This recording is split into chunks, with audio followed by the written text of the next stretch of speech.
दोस्तों ये मैं आ गया जीएसटी पोर्टल पे और मैं आपको बताने वाला हूँ जीएसटी या टू बी का मैचिंग कैसे आप टैली के साथ कर सकते हैं, वो भी इजीली। मैं आपको दिखाता हूँ। मैं आपको यहाँ पे दिखाने वाला हूँ सेकंड क्वार्टर की मैचिंग करके जुलाई से सितंबर निकाल लिया। ये क्यूआरएमपी के अंदर है।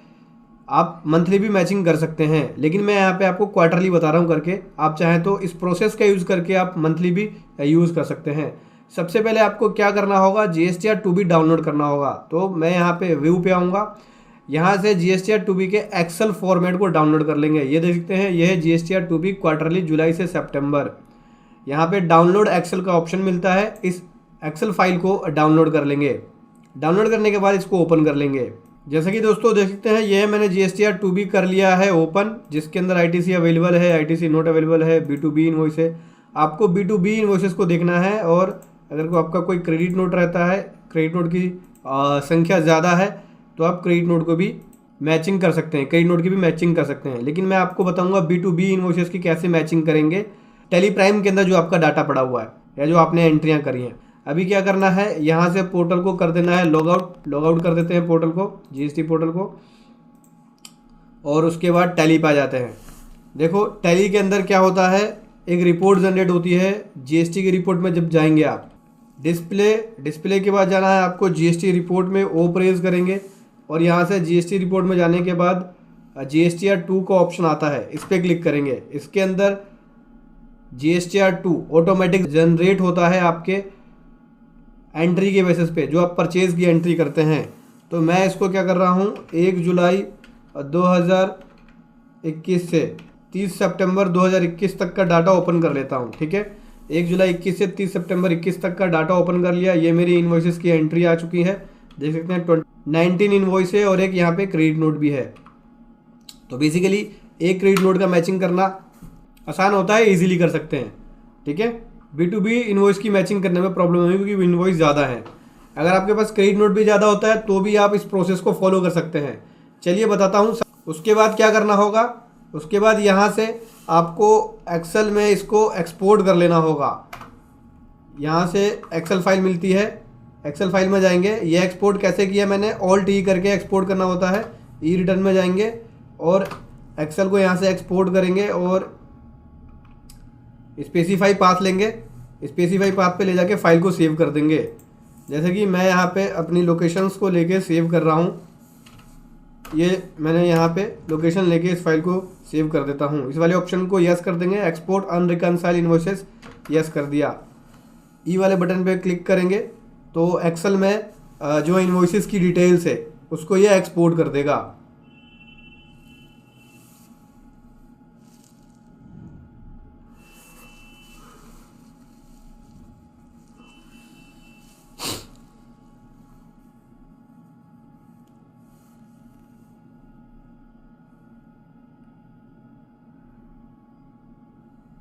दोस्तों देखते हैं, ये हमारी एंट्रियां आ गई। बी2बी इन्वॉइसेस की जो एंट्रियां हैं, जो हमने परचेज की एंट्रियां करी हैं, ये एक्सेल में आ गई। और यहाँ पे क्रेडिट नोट भी है, ये देख सकते हैं, ये आया है, एक क्रेडिट नोट है। चलिए बताता हूँ कैसे मैचिंग करेंगे। मेरे पास इसको मैचिंग करने के लिए एक टूल है जिसका यूज़ करके हम इजीली अपने टैली का डाटा और जो टू बी का डाटा है उसको मैच कर सकते हैं। ये एक्सेल टूल है, फ्री एक्सेल टूल है, जिसका यूज़ करके इजीली मैचिंग करेंगे। दोस्तों ये देख सकते हैं, यहाँ पे आपको गवर्नमेंट पोर्टल का डाटा जीएसटी या टू बी का पेस्ट करना है, और यहाँ एज पर आर रिकॉर्ड्स, मतलब जो आपकी टैली के अंदर एंट्री है उसको आपको यहाँ पे पेस्ट करना है। सबसे पहले गवर्नमेंट पोर्टल का डाटा पेस्ट कर लेते हैं। कहाँ से मिलेगा, जो मैंने जीएसटी या टू बी डाउनलोड किया है, ये देखते हैं, ये मैंने डाउनलोड किया है टू बी जीएसटी पोर्टल से। तो मैं इसको क्या करूँगा, इसके डाटा को वहाँ यहाँ से कॉपी करके वहाँ पेस्ट करूँगा। सबसे पहले क्या है, जीएसटी नंबर है, तो मैं यहाँ पे जीएसटी नंबर कॉपी कर लेता हूँ। ये मैंने जीएसटी नंबर कॉपी कर लिया और ये कर दिया पेस्ट। उसके बाद ट्रेड नेम या लीगल नेम, ट्रेड नेम या लीगल नेम खाली छोड़ देना, क्योंकि मैं यहाँ पे जो मैचिंग करने वाला हूँ वो जीएसटी नंबर वाइज करने वाले हैं। क्योंकि कई बार होता क्या है, फॉर्म का नाम कुछ और होता है और जीएसटी पोर्टल पे लीगल नाम उठाता है जो पैन पे हो, बिजनेस नेम नहीं उठाता है। इसलिए नाम छोड़ दो, जीएसटी नंबर से ही मैचिंग करेंगे, ईजिली आप मैच कर पाओगे फिर। उसके बाद इनवॉइस नंबर को कॉपी कर लिया। इनवॉइस नंबर को कॉपी करके यहाँ इनवॉइस नंबर को पेस्ट कर दिया। जो मैंडेटरी चीज़ें हैं वही भरना आप। इनवॉइस टाइप है, इसको भरने की जरूरत नहीं है। इनवॉइस डेट ले लो, इन्वॉइस डेट को ले लिया, यहाँ कर दिया पेस्ट। उसके बाद इन्वॉइस वैल्यू, इसको भी भरने की ज़रूरत नहीं है क्योंकि हमें टैक्सेबल CS और I मैचिंग करना है। मैं यहाँ से टैक्सेबल वैल्यू को ले लेता हूँ, यहाँ से कॉपी कर लिया टैक्सेबल को, और यहाँ से देख सकते हैं यह है टैक्सेबल का ऑप्शन, टैक्सेबल पेस्ट कर दिया। I और CS ये तीनों कॉपी कर लेते हैं, ICS ये कॉपी कर लिया, और मैं यहाँ पे ICS को पेस्ट कर देता हूँ। ठीक है, और क्या मैंडेटरी चीज़ें हैं, काउंटर पार्टी रिटर्न स्टेटस ये भी लिखने की ज़रूरत नहीं है, नेम लिखने की ज़रूरत नहीं है, बस ये जो मैंडेटरी चीज़ें हैं मैचिंग के लिए वो लिखना होगा जो हमने लिख दिया है। अभी क्या करना है, एज़ पर आर रिकॉर्ड्स पे आना है। यहाँ पे कौन सा डाटा पेस्ट करेंगे, यहाँ पे जो टैली का डाटा है, टैली का डाटा हमने यहाँ पे GSTR 2 के अंदर एक्सपोर्ट कर लिया, ये है टैली का डाटा।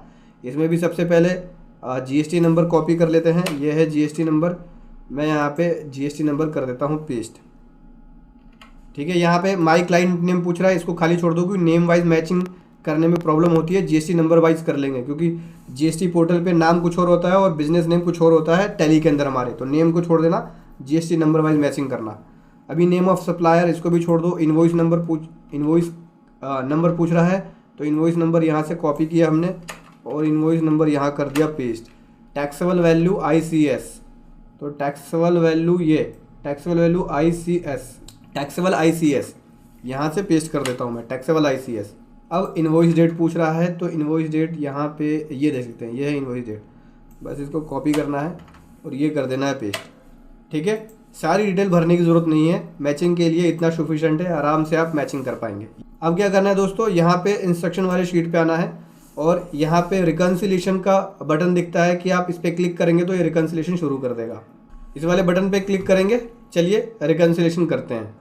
देख सकते हैं रिकन्सिलेशन करना इसने शुरू कर दिया है, मैचिंग करना शुरू कर दिया है।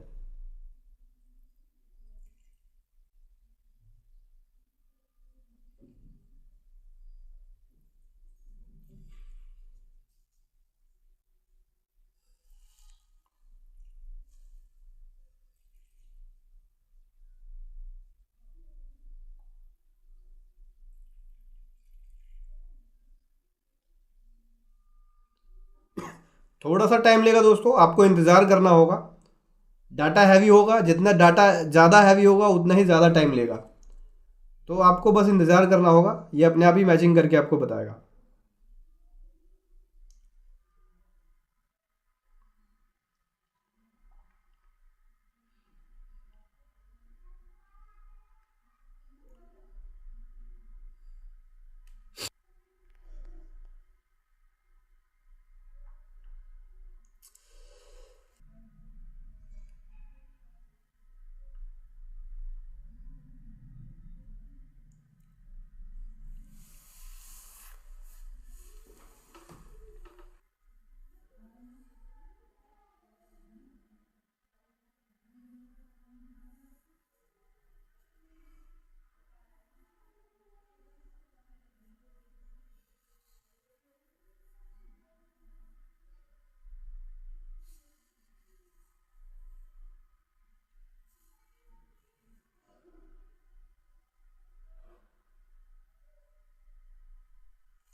दोस्तों देख सकते हैं रिकन्सिलेशन हो गया कंप्लीट हो गई हमारी यहाँ पे रिकन्सिलेशन। मैंने यहाँ पे दोनों डाटा 2B का और अपने बुक्स का डाटा पेस्ट कर दिया है। मेरे पास दोस्तों एक डाटा और है, वो है क्रेडिट नोट का, वो भी एक ही है। अगर आपके पास ज़्यादा होता है तो आप इसी तरह से पेस्ट कर सकते हैं। देख सकते हैं ये सेम क्रेडिट नोट मेरे पास 2B में भी आ रहा है, ये देख सकते हैं, ये क्रेडिट नोट B2B, तो ये एक ही नोट है तो आराम से इजीली मैचिंग हो गया। लेकिन इनवॉइस में डाटा जब हैवी होता है तो मैचिंग में प्रॉब्लम आती है। अभी हमारी रिकन्सिलेशन रेडी होगी, मैं आपको दिखाता हूँ कि ये कैसे मैच करता है और क्या रिजल्ट आया है। यहाँ पे देख सकते हैं जो मैच हो गया है उसमें मैच लिखा हुआ है, ठीक है। Invoice not available on government portal, मतलब ये इनवॉइस गवर्नमेंट के पोर्टल पे नहीं है लेकिन बुक्स के अंदर है। ये invoice not available in are records, मतलब हमारे रिकॉर्ड में ये इनवॉइस है नहीं। ठीक है, 3 तरह की क्राइटेरिया बताएगा। तो यहाँ फिल्टर लगा के मैं इन दोनों को सेलेक्ट कर लेता हूँ, देखते हैं कौन कौन से ऐसे इनवॉइसेस हैं। तो 4 इनवॉइसेस है, ये देखते हैं। एक बार ये प्लस हो रहा है, एक बार ये माइनस हो रहा है, इसका मतलब ये सेम ही इनवॉइस है। शायद इनवॉइस नंबर में फ़र्क होने की वजह से मैचिंग नहीं कर पाया। देख सकते हैं इनवॉइस नंबर में यहाँ पे 067 है और यहाँ पे 67 है, तो ये मैच है। चाहे तो आप इसके आगे मैच भी लिख सकते हैं, मैनुअल। ठीक है, मैच हो गया। और इसी प्रकार से मेरा ये ऊपर वाला भी मैच है। ठीक है, अब यहाँ से फिल्टर लगा के बस 2 इनवॉइस है जो मैच में नहीं रहेंगे। ये देखते हैं, एक में ये बोलता है कि रिकॉर्ड में नहीं है और एक में ये बोलता है कि गवर्नमेंट के पोर्टल पे नहीं है। रिकॉर्ड में नहीं होने का रीज़न क्या होगा, सबसे पहले देखते हैं। एक काम करते हैं, एक एक करके चेक करते हैं। ये बोलता है कि रिकॉर्ड में नहीं है, रीज़न क्या है? रीज़न देखने से पता चलेगा। देख सकते हैं जून का इनवॉइस है, हमने जुलाई से सितंबर की मैचिंग करी है, इसलिए इसके अंदर रिकॉर्ड में नहीं दिखाएगा। हमने जून में बुक कर लिया होगा। ठीक है, हमने जुलाई से सितंबर लिया, इसलिए ये बैक डेट के इनवॉइस को दिखा रहा है। ठीक है, तो ये भी अब घबराने वाली बात नहीं है। एक दूसरा बोलता है कि ये गवर्नमेंट पोर्टल पे नहीं है, तो गवर्नमेंट पोर्टल पे ये वाला इनवॉइस नहीं है जो 20 सितंबर का है, मतलब इस पार्टी ने अपना इनवॉइस दिखाया ही नहीं है गवर्नमेंट के पोर्टल पे। तो आप इससे चाहे तो पार्टी से कांटेक्ट कर सकते हैं। तो बस आपको ऐसे यूज़ करना है, GSTR 2B की मैचिंग ऐसे करना है। इस टूल का यूज़ करते हुए टैली के डाटा को एक्सपोर्ट करेंगे, यहाँ पेस्ट करेंगे और 2B को डाउनलोड करके और उसके बाद 2B का डाटा भी यहाँ पेस्ट कर देंगे और रिकन्सिलेशन कर लेंगे इस टूल का यूज़ करते हुए, जैसे मैंने आपको बताया है स्टेप बाय स्टेप। और दोस्तों अगर आप इस टूल को डाउनलोड करना चाहते हैं तो वीडियो के डिस्क्रिप्शन में इसका लिंक मिल जाएगा, वहां से जाकर आप इसको डाउनलोड कर सकते हैं। फ्री टूल का यूज़ करते हुए आप इजीली टैली के डाटा को 2B के साथ मैच कर सकते हैं। वीडियो कैसे लगी ज़रूर बताएं। Thank you so much. जय हिंद, वंदे मातरम।